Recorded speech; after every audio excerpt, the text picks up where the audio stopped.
Find the simplest integrating factor without a constant mu of x of that differential equation, that first order linear differential equation. Okay, how do we do it? Come back here, solving a linear first order differential equation. We got to get dy dx first, then something times y, and then something on the other side.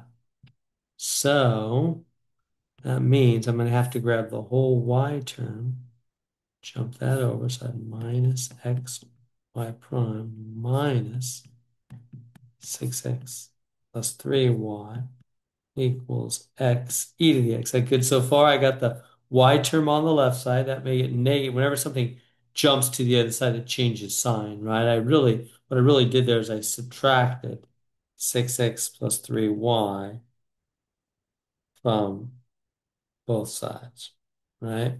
And I got rid of that whole term. So that's why it changed to negative on the other side. I really just subtracted it from both sides. Okay. Now what do I need? I need dy dx alone. So I'm going to have to divide by minus x here. Now when you divide by minus x, in fact, why don't we yeah, do it like that. And there, so I'm dividing through the equation by minus x cancels this out because I got to get y prime alone. Okay, this will be negative. What's going to be in there? These x's will cancel, but it'll be minus 6 minus 3 over x, right? A plus and a minus makes minus y, and this is going to cancel, but it's minus e to the x.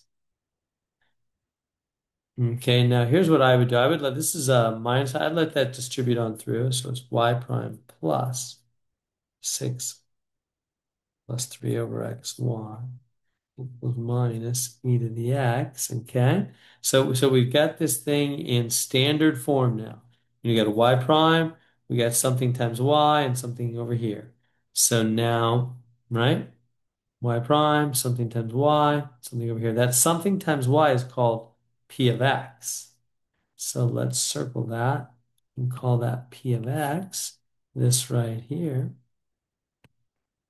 is p of x, okay? And that'll help us find, next step, find the integrating factor, mu of x, which is e to the integral p of x dx. That's what they're wanting me to find here. So I'll say, oh, okay, so mu of x equals e to the integral p of x dx equals e to the integral, and there's p of x. So 6 plus p over x dx. You just grab the thing next to y, p of x. Okay, so can we simplify that? I think so.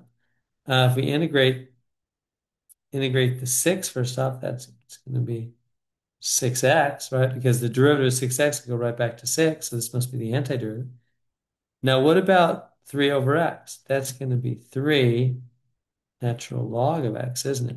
Because derivative of natural log is 1 over x. It would go right back. And that 3 is just sitting in the front. In fact, you could rewrite that as 3 times 1 over x. And so the 3 just sits there in the integral of 1 over, times the integral of 1 over x, which is natural log. Now, we're not going to leave it that way. Why not? Because now this is the mu of x called the integrating factor.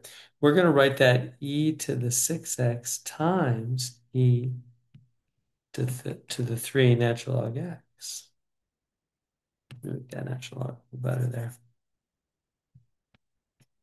Right? Because remember that rule?